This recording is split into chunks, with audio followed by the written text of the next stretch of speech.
Grandpa Eli and the Stories of the Past.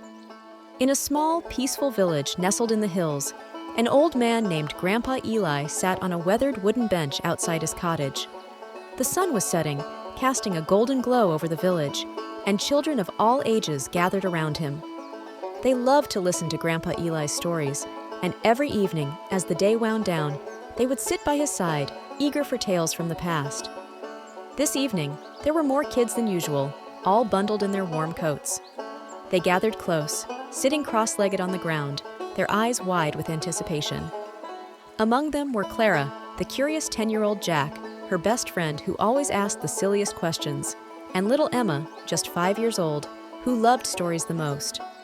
Grandpa Eli captivates the local children with tales of ancient times, emphasizing the common dreams of the past and the importance of curiosity and exploration for the future. Grandpa Eli smiled as the kids settled around him. His silver beard glistened in the dimming light, and his wise old eyes twinkled with memories of the past.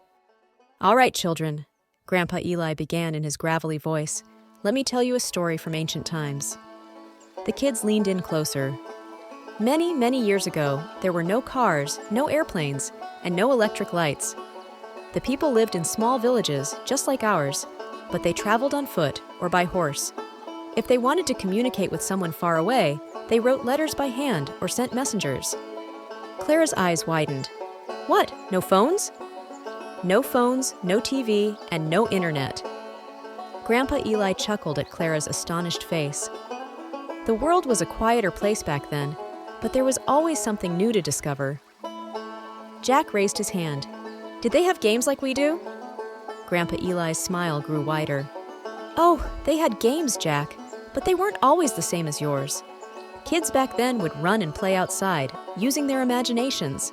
They played with wooden toys, made their own fun, and sometimes the village elders would tell stories like I'm doing now, and those stories would be passed down for generations." "Did they have food like we do?" Emma asked, her eyes full of wonder.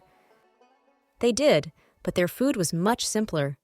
They grew their own crops, wheat, corn, and vegetables. They had animals like cows, chickens, and sheep, and they would gather around fires to cook meals.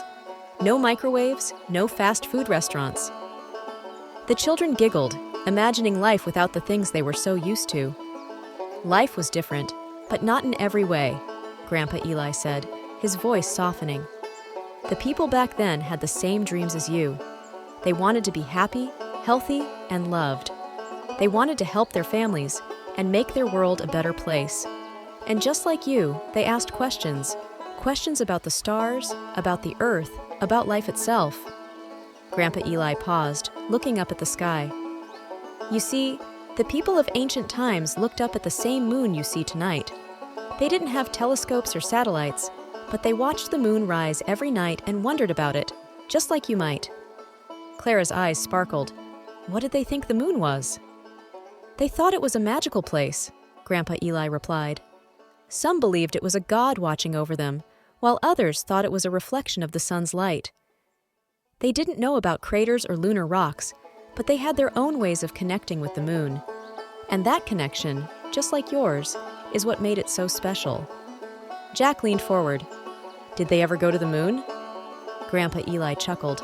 "Not in those days. But the people of the future, people like you, would one day walk on the moon. They would build rockets and spacecraft to travel there, just like explorers of old went to new lands." The children stared at Grandpa Eli, their faces full of awe. "The ancient people," Grandpa Eli continued, "also had to face big challenges, just like we do today. They didn't have all the answers, but they never gave up. They learned, they adapted, and they passed their knowledge to the next generation. That's what you must do too. Learn from the past, but also create your own future.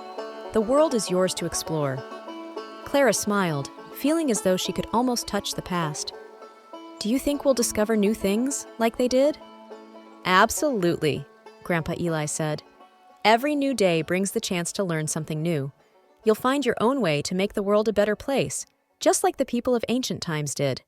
And one day, your stories will be passed down to the next generation, just like mine are passed down to you."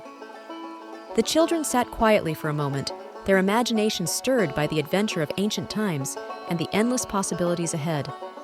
As the evening turned to night, the stars began to twinkle above, and Grandpa Eli's story came to an end.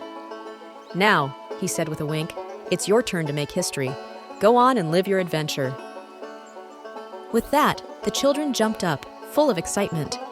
They were ready to explore their world, knowing that the past had shaped who they were, but the future was theirs to create. And as they ran off into the darkening night, Grandpa Eli smiled, watching them go.